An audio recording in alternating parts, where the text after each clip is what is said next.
The Muslim Brotherhood. It's kind of a 100-year plan, and Correct. we're 50 years in. Correct. What's the worst case scenario the next 50 years? So, Jordan just banned the Muslim Brotherhood. The UAE has banned the Muslim Brotherhood. Our leaders, for 2 pieces of silver, have sold out our basic values and our basic institutions. Qatar is giving more money to British education, to American universities, than any country in the world. It's to use. The Qataris are starting to fund people like Tucker Carlson. We know that for sure. Yes, we do. And because the radical left wants to get rid of Western hegemony, the Islamists who want to destroy Western hegemony have this bizarre common cause. We call it the Red Green Alliance, to destroy their own country, their own culture. And it's terrifying. What would it take to make them start to listen? We are sleeping through the revolution. It's time for us to wake up.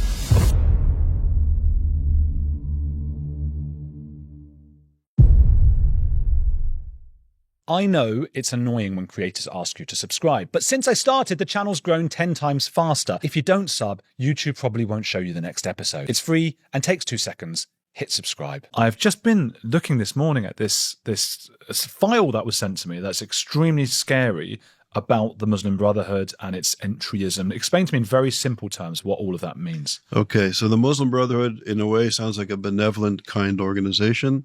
But the Muslim Brotherhood is a reactionary social movement that began about 100 years ago in Egypt. And what the Brotherhood is, it's a fusion of the protocols of the Elders of Zion, the European Nazi anti-Semitism, and even Nazism, fused with a very reactionary, if not perverted, view of Islam. And the raison d'etre of the Muslim Brotherhood is to distance Israel away from Western democratic countries, to isolate it and destroy it and murder Jews around the world. And then, which is very important, to use anti-Semitism as a way to fragment and weaken the West. So get rid of the little Satan, Israel, and then get rid of the great Satan, the United States, and other great democratic countries in the Western world. This is the raison d'etre of the Brotherhood. So we are doing a book project. We've launched it in Washington and in the Rayburn building, which is the Congress, which is an important building in Washington, D.C. We brought experts from all over the world and from the United Kingdom, some really important scholars and counterterrorism experts. And we showed how the Muslim Brotherhood is entering into the United States and into Western democratic countries. They're here in the UK for sure. And their entryism is a way to their goals, to destroy democracy and replace it with a caliphate, to replace it with Islamic law. And as far-fetched and fantastical as it seems, their strategic goals are actually meeting with great success. And we've been sleeping through this revolution in the West, and it's time for us to wake up. It's really quite scary. From what I can gather, it's kind of a 100-year plan, and Correct. We're 50 years in. Correct. And how are they doing? What are some of the points they've hit? Well, think about it. If we take a step back, Qatar is a country. It's a tiny country in the Middle East. It has less than 350,000 citizens. Oh. Tiny country. Yeah. Qatar is giving more money to British education, to Canadian education, higher education, to American universities than any country in the world. So why would this tiny, wealthy country give so much money to Western democratic universities? And it's to use soft power to influence it. And the Qataris have a bay'ah.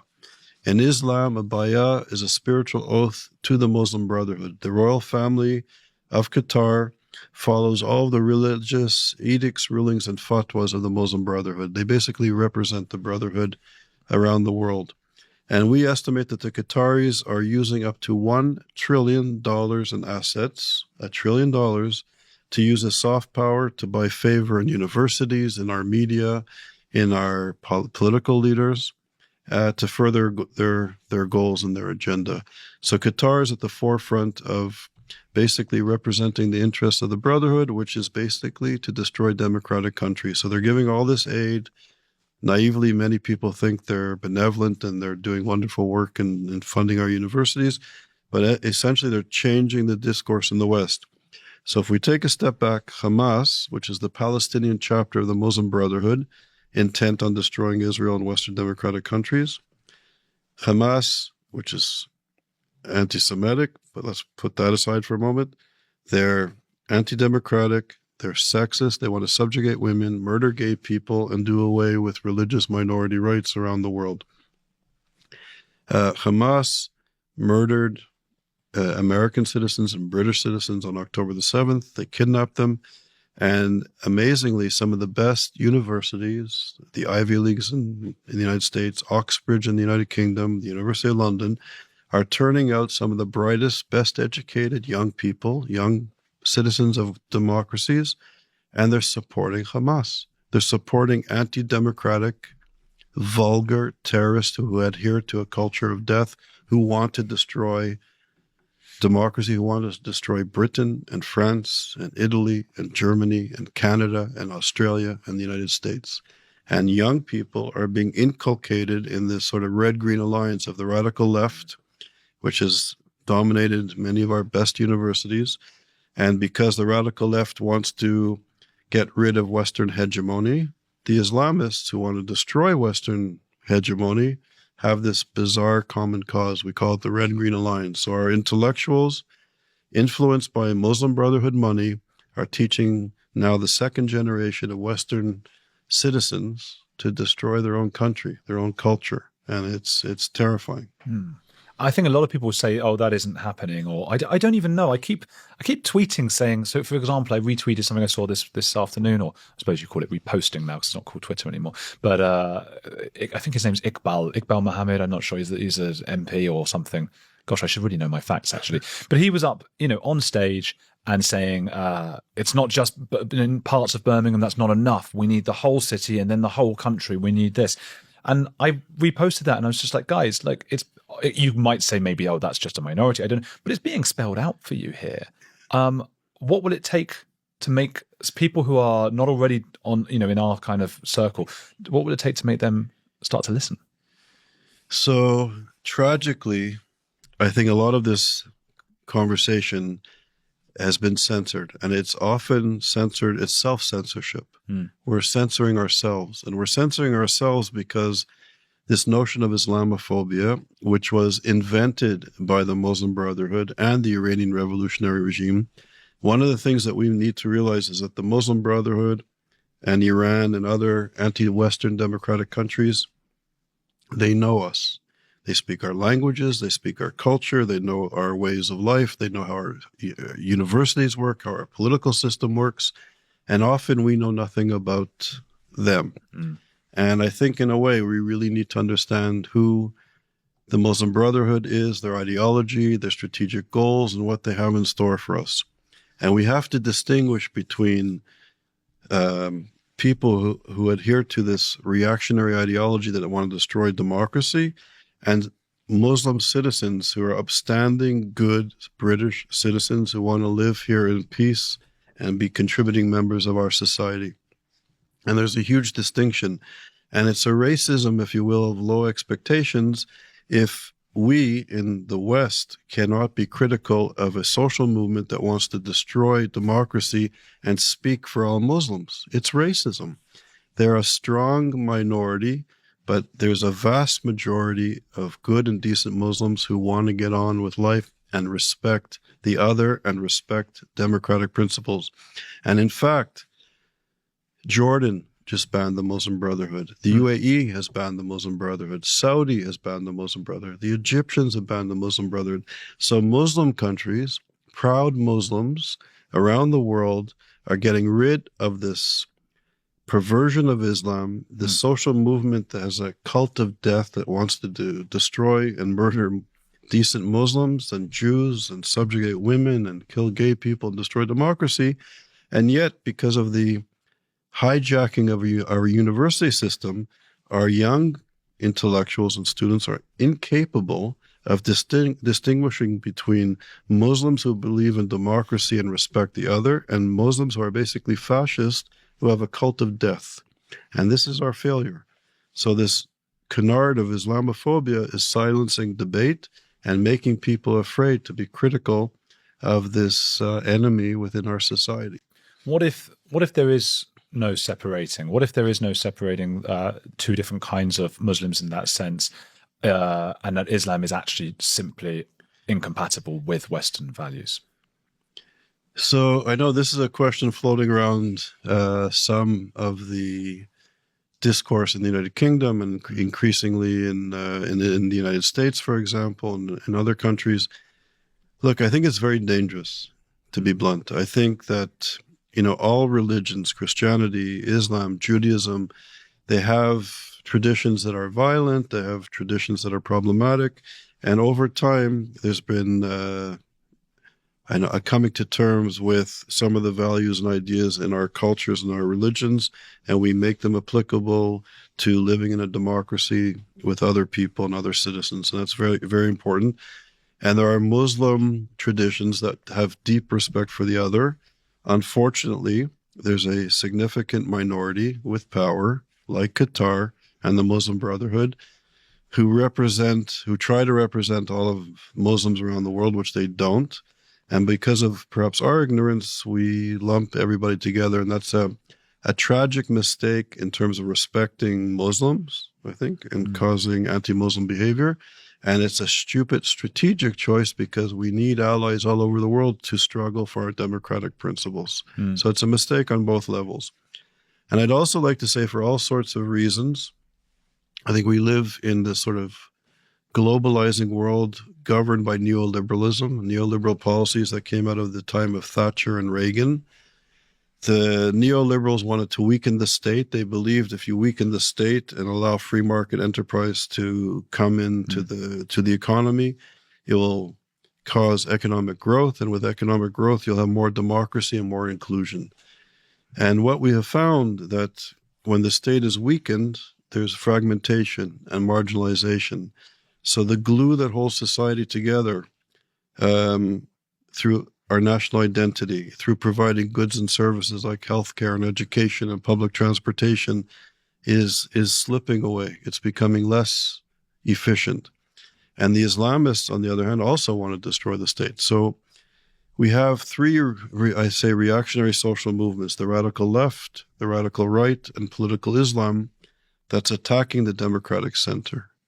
And I would argue it's incumbent upon all of us to try to strengthen and reinforce the democratic center, its institutions, our cultural identities, our national identity, and to come together to fight to defend our democratic societies. Well, certainly I agree with respect to national identity and cultural identity. That's seen as a kind of far-right thing in this country. I gather, I think you were born in Canada. Canada is more on the left, I think, a lot of the nationalism, isn't it? So it's just, it can move around, but it's sort of poo-pooed a bit here, isn't it? I think the same discourse is in Canada too. And in Canada, we're also facing, I think, the entryism of the Muslim Brotherhood in Canadian civic society, in our cultural institutions, in our mosques, in our parliamentary proceedings as such, is also advancing rapidly. So I think Canada and the UK have common tendencies, concerns, and issues. Yeah. I think I take your point about Islam, of course, and that all the religious texts have violence and things we wouldn't do today. There are differences. I mean, one between Islam and Judaism, for example, is that Judaism is not an evangelizing religion, right? So that's why there's so few of us in the world, and half of us are secular anyway. Islam is the total opposite, and it's spreading quickly across the West, and it's taken over many, many countries that were either Christian or, just not necessarily Islamic. In none of those countries are you able to be gay. So it's not just a sort of fringe. That's why I'm trying to say it's not just a fringe kind of Muslim Brotherhood aspect. It's endemic to Islam, perhaps. At least Islam in the world today. Yeah. Look, I think, to be blunt and honest, what you're saying is largely true. I think what you're pointing out to truths. As you were speaking, as you were speaking, I was thinking of what's happening in Mali now. Mali is falling to ISIS as we speak, funded by the Qataris.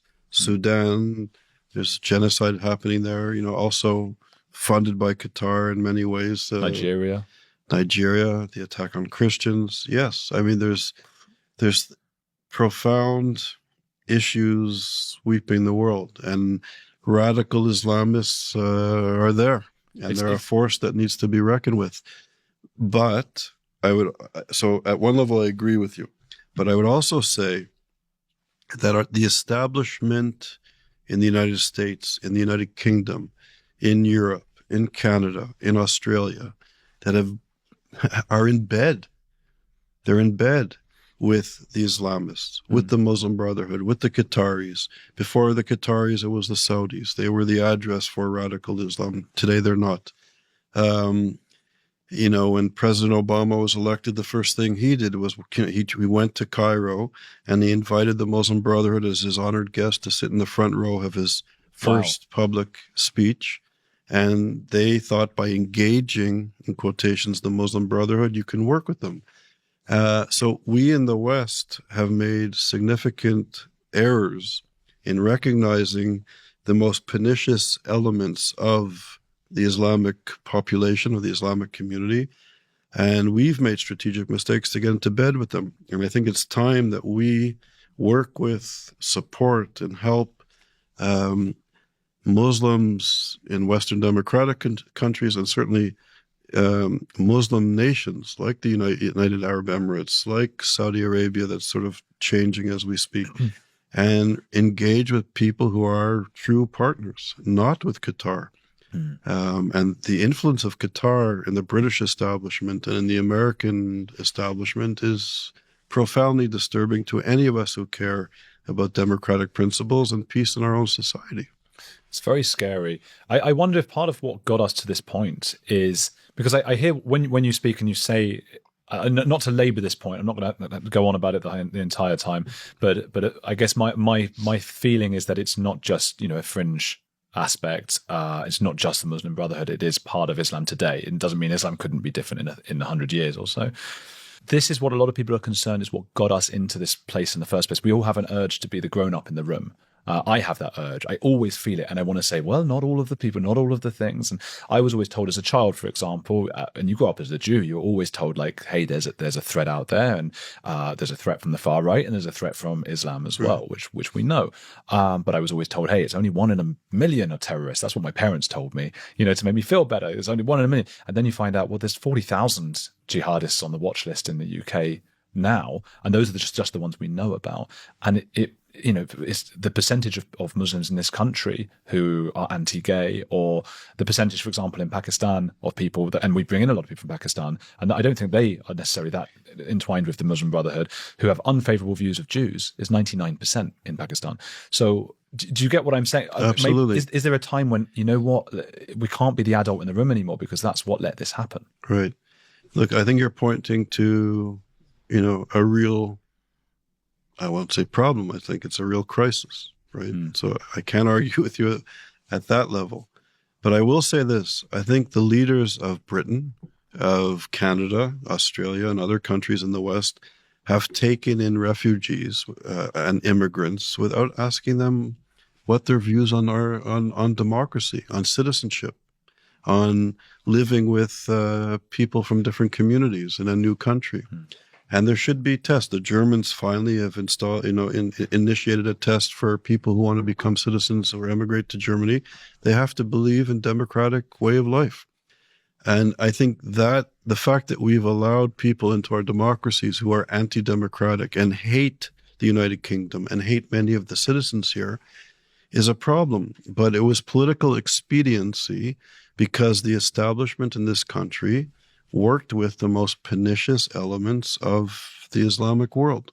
And I'll say this, just to, maybe try to challenge you a bit. When I go to synagogue in Florida, or I have family in the United States, or in Canada, or in the United Kingdom, I am met with people who are heavily armed with this serious security in place because of the threat of anti-Semitism in the United States, Canada, and the United Kingdom, and it's now around the world. I was recently in the UAE, and I was invited for Shabbat dinner to the rabbi in Dubai.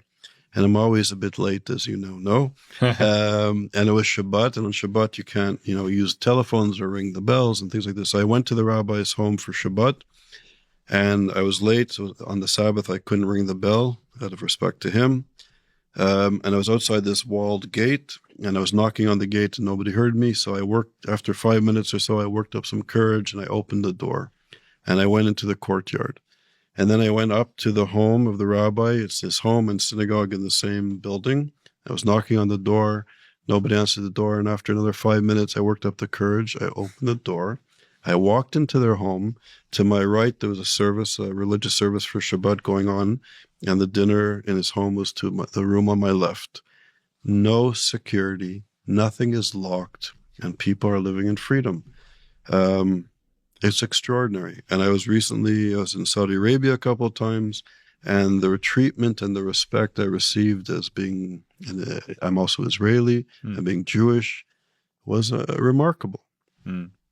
So there are parts of the world that are engaging in reform. It seems to be getting significant traction deep in the societies. So on the one hand, places that were the source of terrorism and the horrible things that we're discussing, I think are really trying to reform the societies and get rid of the people who hate and live with this sort of cult of death. And we in the West are taking members of the Muslim Brotherhood through Turkey into Europe, into the West, and our leadership here has failed us. So I would say, for Muslims or anybody who's immigrating to Western democratic countries, they have to have a pledge of allegiance to our principles, to our values, and to become good citizens. And I think it's completely possible that the vast majority of Muslims or anybody would be contributing good citizens in our countries. But our leaders, for 2 pieces of silver, have sold out our basic values and our basic institutions. And to me, this is the crime of what we've done to ourselves in the West. I take your point, and I keep hitting, and that is something that fills me with some optimism, because I'm so pessimistic now. I'm so depressed about this whole thing. And I do keep hearing, oh, hang on, in the UAE, look what they're doing, and those kinds of places. But think of the authoritarianism they have to implement just to keep Islamic extremism under control there. We're never going to do that here, nor would I want us to. So I'm not sure it's at all possible we can ever replicate that. Yeah. We live in a democracy, and I'm sure we both agree we have to safeguard those profound, amazing values that we are so fortunate to be citizens and to live with. But yes, I think, in a way, I just told a colleague, I'm Jewish. I'm Jewish because my mother's Jewish. I was born Jewish. I didn't really have a choice. Yeah. Ultimately, I was born into this. To be a citizen in a democracy, we have a choice. And I think every generation of citizens have to get together and rise up in a way and protect and expand our democratic principles. And I think for too long, a generation or two, perhaps of our leaders, and many of us have been, distracted. We have not stood up to defend our democratic principles. And the encroachment of anti-democratic politics on the extreme left, on the extreme right, and the radical Islam that's here in our societies is really a challenge to our democracy. And it worries me. But I think those of us who care about democracy have to push back the extremists and just reinvigorate our institutions and our values and stand up for democracy. And, I'm wearing a poppy. We should remember. Yeah. We should remember the generation that really defended democracies against totalitarianism, fascism, and communism. And I think we have to remember those lessons. We really need to stand up to this challenge of totalitarianism, which is anti-democratic. It's anti-democratic. It's anti-British. It's anti-American. It's anti-Canadian. And we have to stand together with all of our citizens and rededicate ourselves to those principles that, the generation sacrificed so much to allow us to be here. And it'd be horrific if we allow this to slip away. The only thing with democracy is there's a word, I'm just trying to look for it, in a Muslim word or Arabic word, I believe, for taking a country through democratic means.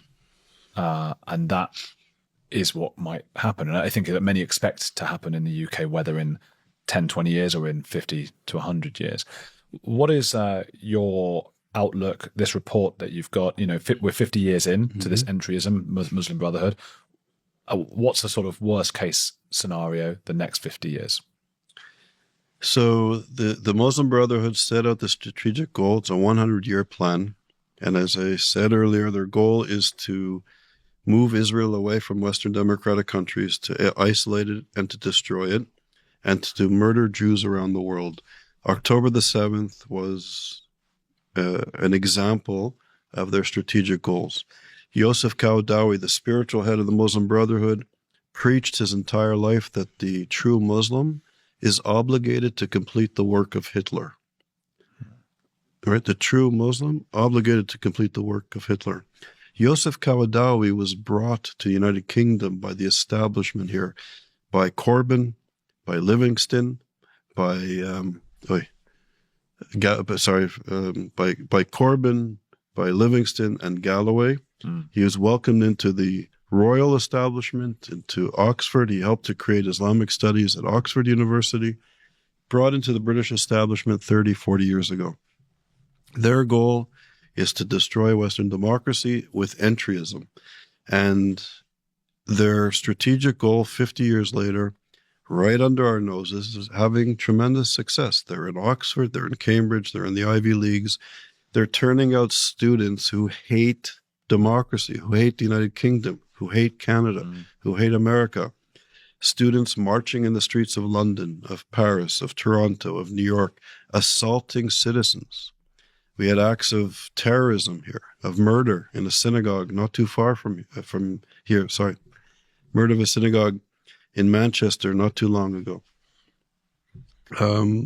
This Islamist ideology has been accepted into our society and it's infiltrating, and we need to be aware to map the infiltration of the Muslim Brotherhood into our best institutions, into our communities, into our mosques, into parliament, into our political leadership, and root it out. This is an anti-democratic cancer, but we must distinguish between Islamists who are trying to take over and destroy our country, to destroy democracy, and Muslim citizens who are law-abiding, who are decent, who have profound respect for their neighbors and want to get on with their lives. And I think if we don't make this distinction, we fall into the goal of the Muslim Brotherhood that wants to fragment and weaken our society. If our society becomes fragmented, if we start attacking each other, if British citizens or American citizens start fighting with each other, the Muslim Brotherhood wins. This is their strategic goal. The problem for me is, so I also as a Jew grew up around near to a lot of Haredi or Hasidic Jews who are a strange people for those who don't know them, and I'm careful with my words because they sometimes seem to watch this and get angry at me if I'm, which is mad because they're not supposed to be watching the internet, but fine. But I feel like I and a lot of other Jewish people who have known of them, and people don't realize there's a huge gulf. Like we don't interact with one another. It's like a Christian and a Jehovah's Witness, for example. It's that kind of difference. But we know of them and we know about them. And I know that they operate under a law unto themselves. It's a different law about marriages and divorces and women's rights and how they educate their children, and they do all sorts of things to flout the Ministry of Education and those kinds of the rules that they're supposed to do. So it's, if you were to say to me, right, you've got to go into Stamford Hill where we have a lot of Hasidic Jews, and okay, well the law-abiding democratic, and they can stay, but the other ones can. Well, how would you even begin to know where to start with that? It's the ideology. Most Jews are not religious in that way, but most Hasidic Jews are.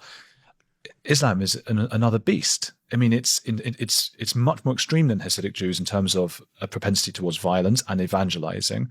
We have the issues we've had with the grooming gangs, and there are millions in this country instead of tens of thousands. So I just feel I feel lost, and I'm going, how would you even begin with this? So I'm going to push back at a philosophical level, if I may. Sure. One of the philosophers that have influenced me is Emanuel Levinas. I don't know if you know Emanuel Levinas. So Emanuel Levinas was born in Lithuania. His family was from Lithuania. He was doing his doctoral studies in France during the time of the Holocaust. His family was entirely exterminated by the Nazis. He survived because he was in France, and he became this very important philosopher. And he took Jewish thought to the university. And he taught from the Pirkei Avot, from the ethics of the Talmud, that the moment we see our face in the face of the other, we're human.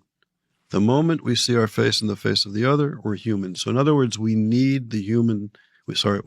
In other words, we need the other to be human. So if I'm racist, I say I don't like African people, I've eliminated 1 billion opportunities for me to be a human being. If I'm sexist, I've eliminated more than 50% of my possibility to be human. Sure. So if we don't accept the other, we harm ourselves. Very different than tolerance. So we believe that we're all created in the image of God, and we all come from the same source, and we need each other to be human. We need each other to live in a democratic country. There has to be a deep social contract. And I think that if we start to live in a community or into a society which does not accept people who are different, like Jews who are different than those Jews, or Muslims who are a bit different than those Christians, or those Christians are a bit different than the Hindus, and they're different than the secularists, and the working people are different than the intellectuals in Oxbridge. We lose something that's integral and fundamental to being human.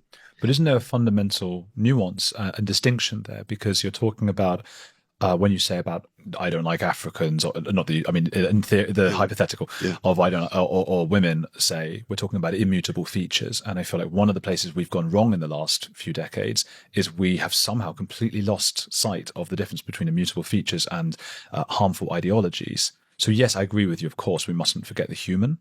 And of any ideology. If a Scientologist came over here, they can have dinner with me. Jehovah's Witness, a fundamentalist Mormon, come have dinner, enjoy my hospitality. We can be friends. Of course we can. If 5 million Scientologists were immigrating to this country and they were mostly siloed into their own parts of the country, I'd go, gosh, we've got a bit of a problem here. They're still human beings. Of course they are. But their ideology, we're in trouble. So this brings me to another thinker, Charles Taylor, who had the privilege to study with at McGill. He's a philosopher, and he really came up with the notion of multiculturalism. And this is why I did my doctorate at Oxford on issues of multiculturalism. But I think, the real model of multiculturalism was basically, showing how in the privacy of our home or in our temples, we have more freedom to do what we want, to practice what we want. When you're in public, in a democracy, you have to adhere to other guidelines and laws and rules and regulations and norms. And and he made the distinction of what you do in your private life and in your public life. But you may have more freedom in your home or in your temple than you do walking down the street or in your workplace. But at the end of the day, we live in a democracy, and a democracy is based on laws. And all citizens must obey the laws. So if the people of Stanford Hill have odd traditions or practices, or they wear clothes that nobody would wear in Soho, or the people in Soho wear clothes that nobody would wear who live in Manchester or in Leeds. Okay, these are, acceptable differences, but we all have to abide by the laws, even if we're different, even if we come from different backgrounds or cultures or classes. We all have to adhere to the law, regardless of our background, of our religion, or our language, or our class. But they don't, do they? They don't abide. Well, those who don't obey by the law need to be punished. But this goes back to my earlier point, I think, about the difference between us and the UAE is that we're not authoritarian enough to be able to track people in that way. We don't want people's phones and messages to be tracked. We don't want the police in our homes. We don't want any of that. We don't want that. But when the establishment takes billions of dollars from Qatar. So, for example, we did one study. We found 1.3 billion with a B dollars that the Qataris gave to the university in Texas A&M, which happens to have a nuclear research lab in Los Alamos. They gave $1.3 billion to Texas A&M. They funded 504 research projects. We fought for years to get access to this contract, which is supposed to be public in the United States. And we discovered of the 504 research projects, Texas A&M gave all the intellectual property rights to the Qataris. 58 projects were military-based projects, and 13 have dual use for military nuclear research. They gave the IP to a country that has good relations with Iran, with the Taliban, and with ISIS. But the establishment in the United States approved it. And the same is happening to Oxbridge and the best universities, King's College, Oxford, Cambridge. They're taking money from billions of dollars from entities, from countries and foundations and individuals who fund terrorism, who want to destroy democracy. It's a huge problem. It Huge keeps problem. me up at night. This is really scary. Yes. So we can look at the people in the strange communities that are violating laws, but we are in bed with the people who want to destroy us. And we're selling the most important institutions in our society, the institutions that actually teach young people how to be citizens. We're taking money from people who want to destroy us. So it's no wonder that we're ill-equipped to make distinctions between good citizens in our democracy and dangerous citizens in our democracy. So if our leaders are taking money from nefarious sources who want to destroy us, to me, this is the cause of the problem. And it filters down into our society to the point where we have 40,000 people that the security forces of this country need to keep tabs on. And if they don't, terrible things are going to happen. And I'm telling you, if they're following 40,000, we know from the experts that I work with today that the techniques to make somebody into an extremist, to help push somebody over the edge to do a violent act, the methods are very sophisticated. It no longer takes years or months. It can take a week. It could even take days to get somebody to do something terrible. And yeah. So we're in trouble. I mean, we are. But it's a real crisis. If I'm the Muslim Brotherhood and I'm paying all of these organizations and institutions and things, I would then see as probably our most beneficial asset the concept of multiculturalism. I would say how wonderful with these people. I would be pushing that. I would be using that in the education system, which they are. So that's why I'm looking at it and I'm going, guys, multiculturalism was a lovely idea, and I loved that idea. But communism was a lovely idea in some respects as well. And I suppose you could even, I mean, I'm sure Hitler thought Nazism was also a lovely idea. Absolutely. It's kind of like, hey, we're all the same and we're going to be this super race and all of those things. They're all lovely ideas that sound good in the moment. And then decades later, you go, I was thinking about this the other day. It's amazing how our most intelligent people come together with an idea. I think of China's one-child policy, where they go, this is the way to do it. And nobody in that situation thought, 20 years down the line, we might be in a situation where we have an aging population we can't support, and we're going to have to get rid of them. I just can't believe. But at the time, it sounded like the only way. They had a huge population. What do you do? Multiculturalism, lovely idea, and except we denigrate our own culture. Then, if we are only identified by our own who we're not. I would argue this is not the original notion of multiculturalism, but I think the multiculturalism that you're describing is part of our current reality, which is a tragedy. I think it was a good idea that it's been twisted and has been weaponized. That's what they say about communism. Yes. So I at one level, tragically, I can't disagree with you. But we also have to, I think, turn our gaze to the radical right. The Qataris are starting to fund people like Tucker Carlson and... Do we have evidence of that? Because I keep wondering that about Tucker Carlson. Yeah, he's actually registered. He has a company that's registered and they're getting funding for the Qataris, so that's established. We know that for sure. Yes, we do.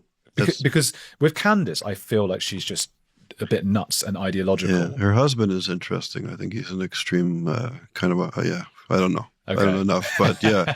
Her husband was born a woman, wasn't he? Oh, that's what. Candace's husband, I think, was born a woman. That's a joke before she comes and sues me. Yeah. But that should be the topic of our next interview. Was Candace Owens' husband born a woman? I think so.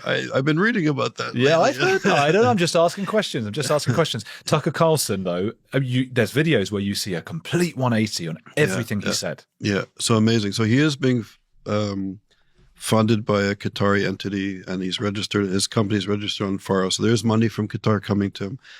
And he's appealing, in my view, to the extreme right. He's weaponizing anti-Semitism and I think some really dangerous ideas. And he's appealing to young people who are often marginalized and disenfranchised. And in the United States, many of these marginalized, disenfranchised young people are frustrated socially for all sorts of reasons. And they also carry guns. And the threat, you're worried about 40,000 radical people in the UK. I don't know how many thousands of people are now being made into more extremists by the rhetoric from social media, from Nick Fuentes, from Tucker Carlson, and from that whole ecosystem. Piers Morgan has been, putting. Well, at least he sort of does do both sides, Yeah, but he's, in my view, normalizing really horrific ideas. But I'm afraid of sort of lone wolves with young, marginalized, frustrated men in the United States who are being empowered by this horrible hate, and they're armed, and they're going to do stuff. And so at the same time, I can understand why Americans want to be armed with what's going on, because I often sit in my house, and I think every Jew in the UK, probably in the States, Canada, Israel, and now, since this has become a larger problem, certainly people outside of Jews, so most people who watch this show are not Jewish, they're white, British, and they're sitting there going, at some point, maybe not today or tomorrow, but in the coming decades, there'll come a time now, and we're talking about Islamism, and maybe it's only political Islamism or it's the extreme side, but people are now, for the first time in my life, they're all going, gosh, I wish I were armed, because they might come to my house. Look, talking about anti-Semitism, you're talking about the white British audience that you have. Yeah. And I'm talking about anti-Semitism a lot. Professor Elie Wiesel, who I had the good fortune of working with and knowing in my lifetime, he was a Holocaust survivor, and he wrote this famous book called Night and was a witness to the Holocaust. He always taught that anti-Semitism is not a parochial problem for the Jewish people. That when anti-Semitism begins, it may begin with the Jewish people, but it basically starts with the Jews, but it never ends with the Jews, and it attacks our society, our humanity, our decency, and our institutions. So the attacks on the Jews in the United Kingdom, in Canada, in the United States should really alarm people who care about the safety of our societies, of our democratic societies. Yeah. They're next. I strongly believe that. So with Tucker, is it just that we know that he's getting paid and that's it so far? It must be a lot of money because he must be pretty wealthy. Yeah, I don't know how to explain this flip. It's staggering and it's dangerous. So that's the extreme right. And then, of course, we have Mr. Mamdani, who was an SJP, Students for Justice of Palestine, organizer at Bowdoin College in Maine, in this fancy liberal arts college in the forest of Maine. His father was a big professor at Columbia University. Students for Justice of Palestine comes out of AMP, American Muslims for Palestine. AMP is the Muslim Brotherhood. So you have now the second generation of highly educated, the best universities, of smart, charismatic young people who are now changing the discourse from the radical left, radical Islam, the radical left on the one hand, and you have the Tucker Carlsons and the right-wing extremists on the other hand. And the center is really being attacked. And now, we're talking about people wanting to be armed in the United Kingdom. New York City was a Jewish city, right? It was the biggest Jewish city in the world. And now you have people there. The conversation is, do we stay or do we go in the great democracy of the United States? Because an Islamist, a Jew hater, a person who hates democracy, a person who hates the United States of America is now the mayor of a very powerful city. Him and his friends, and they're smart. They're going to take a step back and they're going to entrench themselves and get organized, and then they're going to take the next step. And we are sleeping through the revolution. It feels like there's always maybe this is what I often read about, a kind of, when you are on the left and you're from a kind of pro-immigration and pro-multiculturalist background, or that's what, it's then when you are on the left, you are incentivized to bring in more and more people from other countries because they're going to vote for you. Is that what we saw with Mamdani? And was that an Islamist vote? And also, I mean, there's a very liberal contingency in New York of Jews who, would probably have voted for him as well. Correct. Yeah, there's some opinion polls that are roughly 22% of Jewish people in New York voted for him. And if it's accurate, I would imagine that young Jewish people voted at a much higher level. Sure. Because he's appealing. He's appealing to people who are frustrated, people who can't get flats or apartments in the city. Life is expensive in New York. And people are marginalized and frustrated. And, people spend $90,000 a year to go to a good school, and then they graduate and they have huge debts to pay, and they're running, they get good jobs in Manhattan. They work 60 hours a week, and they don't have enough money to have their own flat. So you have these, highly educated young people, having a room in a flat in Brooklyn and further away from Manhattan. It's frustrating. So again, the marginalization is really feeding into this vacuum of our democratic institutions and our economy that's failing us. I think one of the places that we need to do better in all of the West is, and I keep going on about this actually, is that it's the celebrity class, because there's a reason brands pay those guys so much money to put a watch on or to drink some whiskey, So we don't like to admit it, but even the reality TV show people from these like Selling Sunset or whatever, the Big Brother, they have more influence than many politicians, and politics is downstream of culture.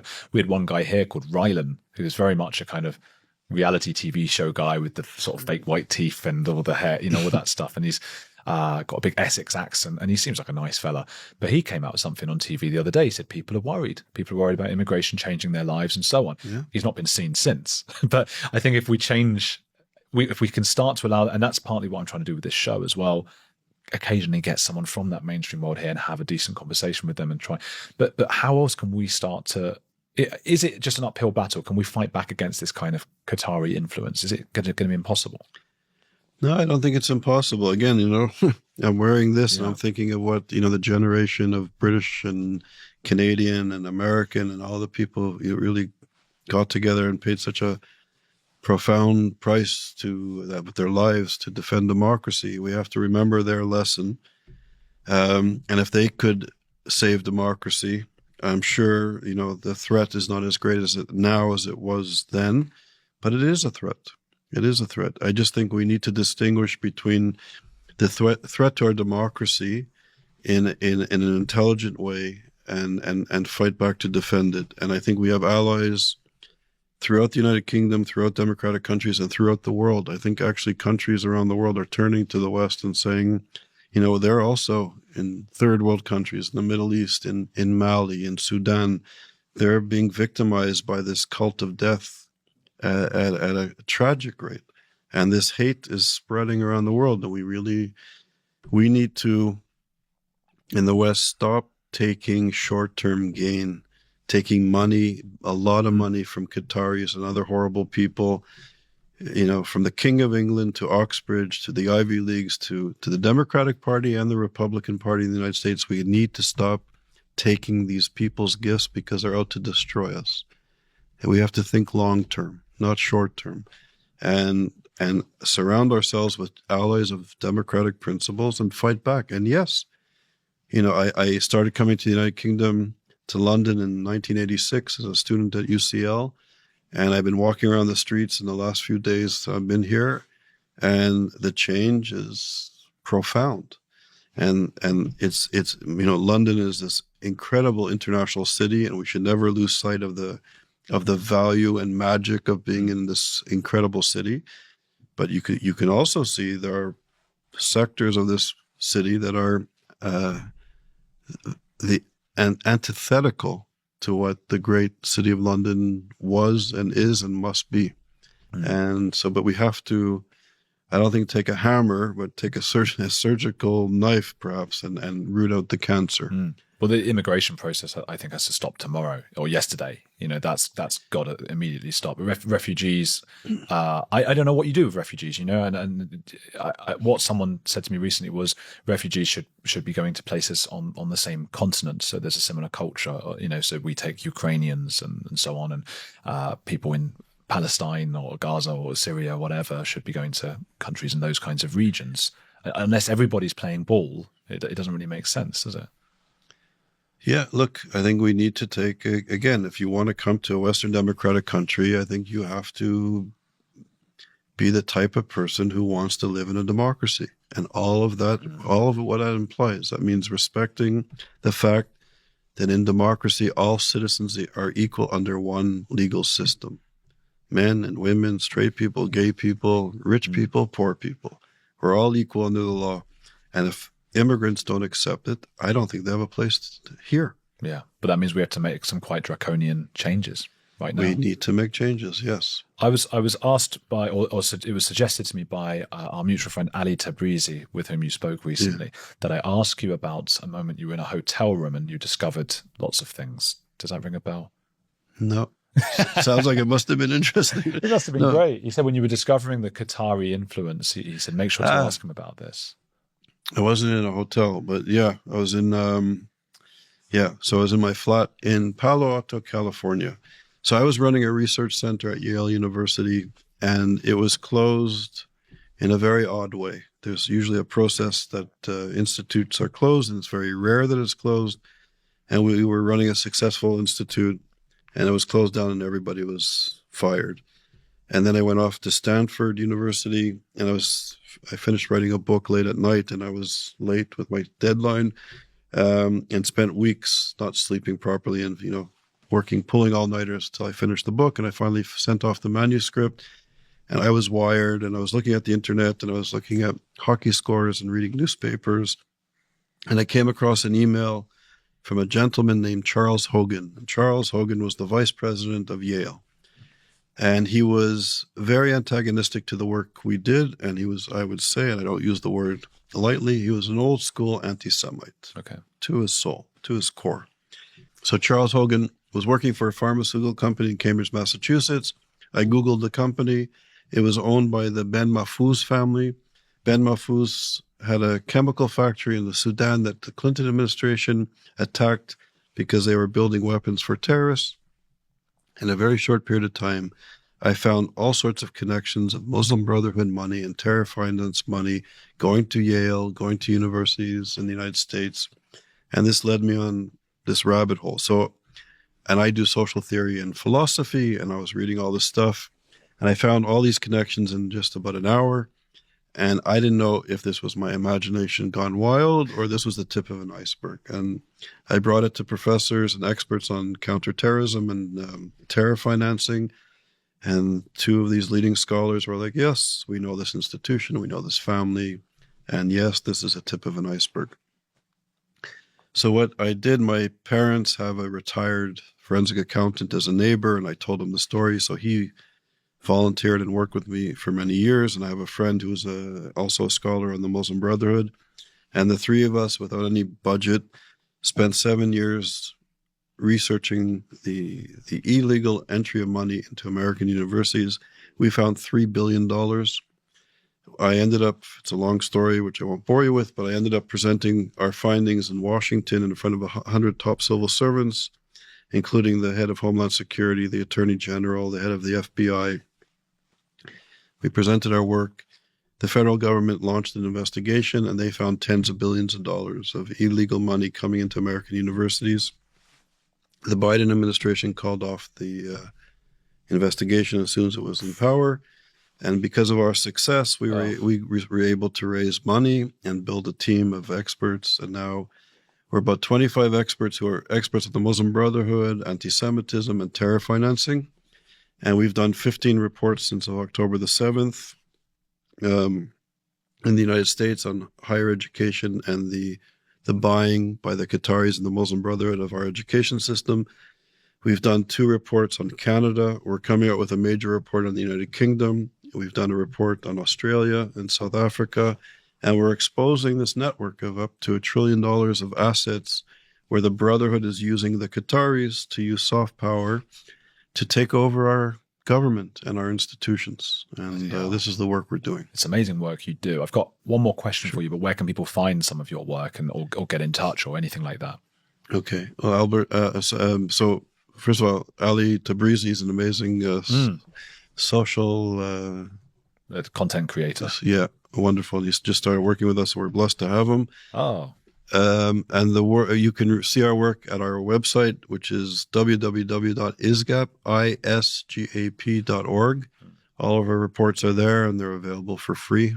And people are welcome to read and to engage with us anytime. It's a really important resource that is for people writing about this kind of thing. So I hope people will go there. We'll have a link down below. Cool. And also, we have a small program at Cambridge University. We run a center in the Wolf Institute, and we have some academic programmings there. And I'm affiliated with St. Edmund's College at the university. So we have a small network of scholars really engaged in this type of work as well. Good. I hope people will check all of that out. Who's a heretic you admire? Who's a heretic I admire? Good question. I'll end. So there was this professor who influenced my life. His name was Shengia Rogers Raghavan. He just passed away last week at 94 years old. Shengia was a political activist. I was very active in the anti-apartheid movement because of Shengia.